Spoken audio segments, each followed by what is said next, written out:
De volta e mais uma vez de frente com Jean Willis. Você está gostando de ser deputado? Tô gostando. Por quê?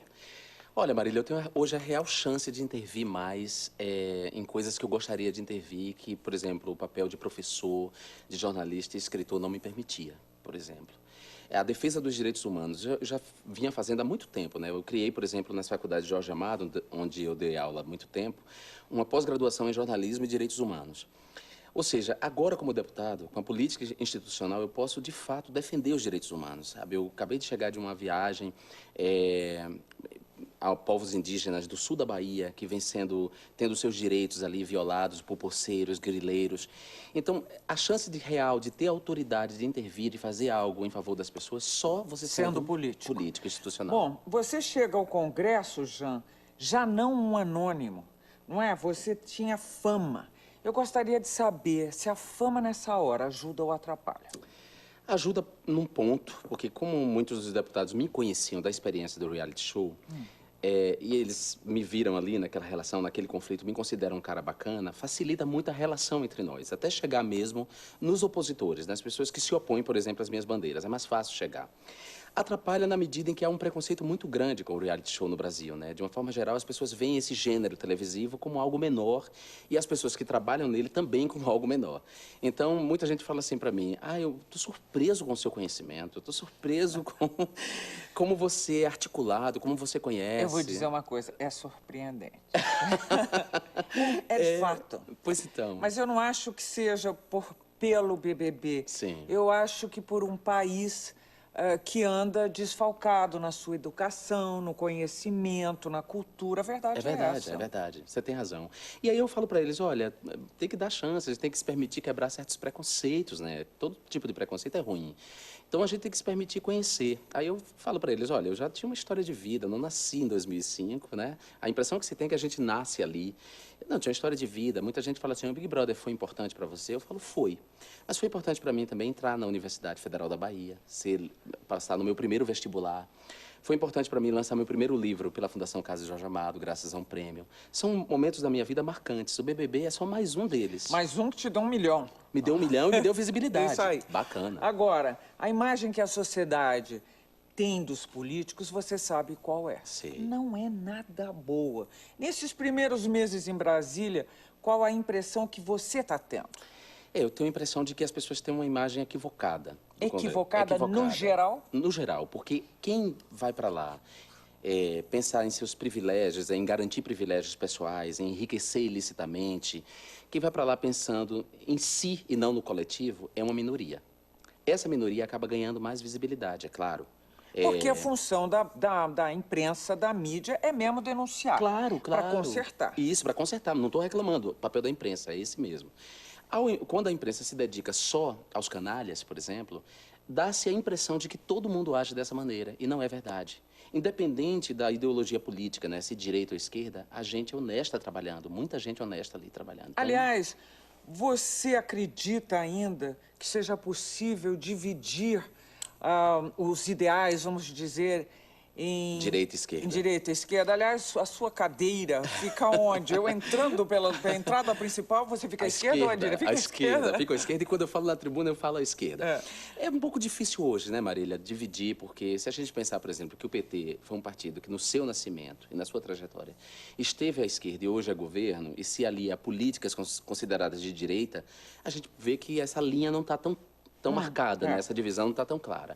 Mas o meu partido, pessoal, ainda é um partido de esquerda. Você se considera um socialista, por exemplo, ou não? Eu me considero... O seu partido se chama? Socialismo e Liberdade. Exatamente. Mas é importante pensar na conjugação de socialismo e liberdade, porque as experiências do socialismo que nós temos na história foram todas à custa do sacrifício das liberdades. Né? A gente sabe disso. Então, por isso o pessoal deixa claro, marca já na sigla que nós estamos aqui defendendo também as liberdades. Então, num sistema capitalista que a gente vive, sem as chances de uma revolução, porque eu acho uma ingenuidade acreditar que vai haver a grande revolução socialista, em que as massas vão tomar o poder, né, tomar os instrumentos de poder, os regimes. Eu vou receber um certo pau do pessoal por dizer isso, mas, na verdade, eu acho que o que a gente pode fazer é promover justiça social. Dentro de um sistema capitalista, diante do triunfo do capitalismo no mundo, a gente tem que construir o estado do bem-estar social, radicalizar na democracia, nos princípios democráticos, sabe? De uma constituição cidadã como a nossa, que tem como princípio soberano a dignidade da pessoa humana. Essa é a nossa tarefa. E essa tarefa nos coloca à esquerda. Acaba nos colocando à esquerda. Você é um cara de esquerda, Eu me considero então. um homem de esquerda. Bom, você não acha que hoje os partidos estão formados muito mais em cima de interesses do que propriamente em torno de ideologias? Sim. O que você conversa, por exemplo, no cafezinho da Câmara? Conta pra mim. Olha, eu converso coisas muito bacanas no cafezinho da Câmara com os colegas, assim, porque eu não me relaciono com todos, né? Tem um grupo de parlamentares que eu me relaciono. Muitos deles do PT, inclusive. Eu acho que a maioria dos partidos não tem compromisso ideológico mesmo. Estão preocupados com outras questões. Eu acho que ainda há um partido com identidade no Brasil, que é o PT. O PT tem uma identidade. Quer queira, quer não, mesmo sendo governo, ele tem uma identidade. O PSDB se debate para criar a sua identidade como oposição ao PT, e o pessoal tenta também construir a sua identidade como um partido de esquerda. Bom, no cafezinho, quando a gente se encontra, a gente fala das coisas mais pontuais ali, da pauta, da matéria que a gente acabou de votar, mas a gente fala de coisas questões maiores também. Por exemplo, outro dia eu tive uma conversa sobre essa primeira pergunta que você me fez, porque um deputado me interpelou, do Partido Social Cristão, me interpelou para perguntar sobre a origem da homossexualidade, porque ele achava que era uma coisa que se adquiria, que era uma questão de opção. Aí eu perguntei para ele, você acha mesmo, deputado, que alguém vai optar por ser homossexual num horizonte de injúria e violência? Que é o que acontece. Que é o que acontece. O Brasil mata os seus homossexuais. É o país que mais mata homossexuais no mundo, não é isso?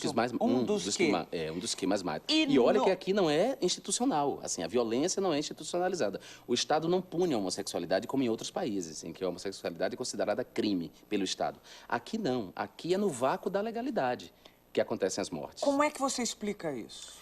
Marília, eu explico por a falta de uma política pública, do ponto de vista educacional mesmo, e um engajamento dos meios informais de educação, de instruir as pessoas, de construir nas pessoas um espírito republicano, no sentido de que você pode até discordar de determinados modos de vida, mas você não pode se negar direitos dessas pessoas, entendeu? Além disso, a gente vai mexer num vespeiro aqui, mas eu vou falar. Existe um discurso de ódio mesmo, sendo reproduzido em determinados espaços. Nem todos os pastores evangélicos são homofóbicos, nem todas as igrejas evangélicas têm compromisso com a homofobia, muito pelo contrário, tem muitas igrejas cristãs absolutamente abertas à diversidade cultural, aos modos de vida, aos diferentes modos de vida. Mas há pastores que radicalizam no discurso homofóbico. Bom, e a bancada religiosa foi que atrapalhou ou que negociou o projeto anti-kit, não é isso ou não? O projeto Escola Sem Homofobia. E negociou como? Com o Palocci, usando o Palocci como moeda. Que vocês do PSOL, eu sei que vocês votaram a favor da CPI, foi isso? Da CPI. Nós votamos a favor da CPI, do Palocci. Eu tentei, há pouco tempo, na Comissão de Tributação e Finanças, que eu faço parte, eu tentei convocar o ministro, para ele se explicar no Congresso Nacional, mas a base do governo blindou ele. Eu quero primeiro deixar claro assim, eu votei na Dilma no segundo turno. Eu votei no Plínio no primeiro turno, no segundo turno eu votei na Dilma. Eu acredito ainda que a Dilma, sendo mulher, pode fazer um governo de fato que seja intransigente na defesa dos direitos humanos. Eu não gostaria de ver o governo Dilma desestabilizado, mas a história do enriquecimento do Palocci criou ali um espaço para o governo ser desestabilizado e para servir de moeda de troca para forças conservadoras e reacionárias. Então, essas forças se articularam não só para barganhar, dizer, ou vocês suspendem o projeto de Escola Sem Homofobia ou a gente chama o ministro para se explicar. Não só, como essas forças conservadoras apresentaram um material que não era o verdadeiro material do projeto. Me explica isso direito. Eu já li você dizendo, usaram de má fé. Usaram de má fé, deliberadamente, Marília. Deliberadamente. Porque o que eles apresentaram... Eles pegaram um material do Programa de Redução de Danos do Ministério da Educação, redução de danos entre travestis e usuários de drogas injetáveis, um material para essa população, para ser distribuído para essa população, e apresentaram como se fosse o projeto Escola Sem Homofobia. Nesse material, que vai ser distribuído entre as travestis que se prostituem... Então é um material para ser distribuído para travestis que se prostituem. Isso, do Ministério da Saúde, não tinha nada a ver com o Ministério da Educação. Eles pegaram esse material trazia gravuras que ensinavam sexo seguro, como fazer sexo seguro, como usar camisinha, trazia ilustrações e disseram que esse material ia ser distribuído entre crianças de 5 e 6 anos de idade. Seria o tal do kit. Eles disseram que seria, mas não era. Mas eu vi publicado também. Eles publicaram, botaram em blogs, setores E a imprensa setores acreditou. setores da imprensa, não todos. Acreditou e publicou como se fosse. Que isso é que provocou uma histeria coletiva contra o projeto. Bom, vamos seguir nessa linha. Ok, então este não era. Já sabemos para que servia isto. Que não só não serviria para crianças na primeira infância, como não serviria, evidentemente, para alunos... De ensino médio. De ensino médio. De jeito nenhum. O que era que estava se propondo para ensino médio? Nunca se propôs nada para crianças na primeira infância? Nada. O projeto Escola Sem Homofobia, desde da sua origem, que ele foi antecedido por uma pesquisa, na verdade, antes de confeccionar o material, houve uma pesquisa que diagnosticou o bullying homofóbico nas escolas. Desde esse início aí, ficou claro que o projeto seria distribuído para alunos de ensino médio, alunos, professores e monitores, desde que a escola solicitasse. E seriam as escolas que tivessem problemas com homofobia. Não seria distribuído compulsoriamente. E, além disso, além da escola ter que solicitar, um técnico do Ministério ou da Secretaria de Educação do Estado iria acompanhar para explicar como usar o material junto aos alunos. Isso foi explicado em novembro do ano passado, numa audiência pública organizada pela então senadora Fátima Cleide, do PT. Ela, na Comissão de Direitos Humanos do Senado, ela fez essa audiência pública. Eu estava na audiência pública antes de ser deputado, falando como professor universitário. Desde ali ficou claro que o projeto era esse. E esse ano, Marília, numa manobra, numa má-fé, no ardil, as pessoas confundiram um material com o outro e jogou a população contra a política. Mas foi só isso? E esse material para ensino médio... Sim. Ele é aprovado, ele foi aprovado, ele é conveniente, ele é adequado? Adequado, porque ele tem um parecer da Unesco, ele tem um parecer do Conselho Federal de Psicologia, ele tem um parecer do Conselho de Classificação Indicativa, da UNE, a União Nacional dos Estudantes, ou seja, todas essas entidades, mais os próprios técnicos do Ministério, aprovaram o material. Você foi muito duro com a presidente Dilma Rousseff quando... Foi adiado o problema ou foi suspenso? Foi suspenso. O Ministério garantiu que vai voltar com o projeto. Vai fazer uns arranjos técnicos, colocar a linguagem de Libra e vai voltar com o projeto. Pelo menos foi o que eu li, ele dizendo que o projeto não vai ser suspenso para sempre. Vai voltar. Na verdade, Marília, é diferente você ser um aliado da causa LGBT e você ser um gay. E você ter vivido uma vida inteira num horizonte de injúria, de insulto e de violação de direitos. Quando eu vi que essa migalha que o Estado estava dando à população LGBT foi suspensa graças a uma chantagem, a emoção falou mais forte do que a razão, e eu escrevi uma nota em que eu dizia, já que apresentaram uma conta para a presidenta, nós também podemos apresentar uma conta depois, não votar nela. Claro que eu escrevi isso no calor de alguém que estava decepcionado com uma mulher que cedeu tão facilmente a uma chantagem. E depois, as entrevistas que a presidenta deu foram entrevistas que só prejudicavam a própria atitude dela, porque ela dizia, eu não vi o vídeo inteiro, eu vi um pedaço do vídeo e decidi suspender. Ninguém suspende um projeto inteiro por causa de um trecho de vídeo. E a outra coisa, a presidenta tem técnicos importantes e bem preparados que poderiam ter dito para ela que não se trata de opção sexual, mas de orientação sexual. Não se trata de propaganda de uma orientação sexual, mas de uma política pública de combate à violência homofóbica. Então, eu achei que ela também foi precipitada na hora da sua justificativa, na hora de justificar. E eu, no calor da emoção de alguém que é vítima da violência, junto com toda a comunidade da qual eu faço parte, escrevi um texto no calor da emoção. Não retiro nada do que eu disse, não, Marília. Eu acho que eu fui preciso. Deixa eu arredondar aqui esse assunto. Você diria que... Vamos dar isto para quem olhe aquele material e diga assim, isso é propaganda, isto doutrina para uma vida sexual. Eu quero saber de você, homossexual assumido, e que se descobre, ou pelo menos descobre o desejo aos 16 anos de idade, ou seja, um aluno de ensino médio nessa fase? Exatamente. Bom, eu quero saber... você acha que é possível, seja honesto comigo, certo, influenciar jovens nessa faixa com um material como esse? Um material como esse? De jeito nenhum. Não se influencia, não se influencia a sexualidade de alguém? Não se influencia, não se influencia. Não se influencia, Marília. Não fui influenciado por ninguém. Sou filho de pais heterossexuais, meus irmãos são heterossexuais. Não fui influenciado por ninguém.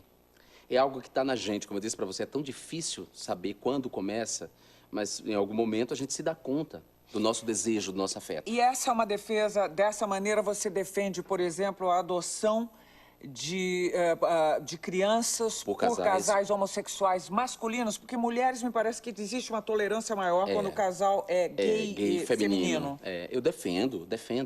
E digo mais, se na minha época, que eu era do aluno do ensino médio, eu tivesse um material na escola como esse, eu teria sido protegido de uma série de violências da qual eu fui vítima.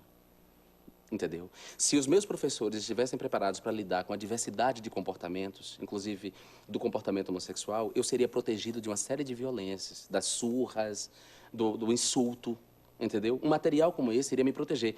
Eu digo que eu sou... Muita gente fala assim, você é uma pessoa leve, você é um cara leve, Jean. Eu falo, eu sou leve apesar do que eu vivi. O que eu vivi não me tornou uma pessoa rancorosa. Eu sou uma pessoa leve mesmo. Eu tenho vários amigos heterossexuais que têm uma excelente relação comigo.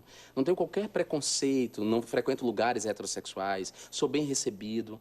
Mas eu seria protegido de uma série de constrangimentos e violências se houvesse um material como Escola Sem Homofobia. Porque você teria uma existência e com as pessoas, com o outro, porque a gente precisa sempre do outro para se enxergar, claro, com os outros respeitando a sua diversidade. Claro, a escola, a escola precisa ser inclusiva, e do jeito que está a escola não é inclusiva. E é para isso que existe esse material a ser distribuído, que vocês pretendem que seja distribuído. Que seja distribuído, que as escolas solicitem, né? A escola, os professores e monitores que... Não vai ser obrigado. Não vai ser, de hipótese nenhuma. Desde o início estava claro, ou seja, na escola em que houver esse problema com muito mais gravidade, ela vai solicitar. E aí, só para dizer para você, é importante a gente reiterar isso, porque muita gente acha que nós, homossexuais, nascemos de chocadeira. E nós não nascemos de pai e mãe, nós temos família que nos ama. Pais heterossexuais. Então, meus pais não determinaram minha orientação sexual. Então, dois pais homossexuais, digamos assim, um casal homossexual masculino, não vai determinar a orientação sexual da criança. Não vai. O que vai prejudicar sensivelmente essa criança é ela apodrecer de solidão num orfanato. Ela se sentir diferente. Diferente. E tratada diferentemente. Claro que ela vai ser tratada diferentemente. Não conhecer a experiência do afeto, da família. Família, Marília, é aquela constituída pelo afeto, ligada pelo afeto. Se há afeto ali, se há a proteção material que o casal pode dar, o amor, isso é família. Termina aqui o segundo bloco de Frente com Jean Willis. Não é bom mesmo? Nós voltamos daqui a pouco. Até já.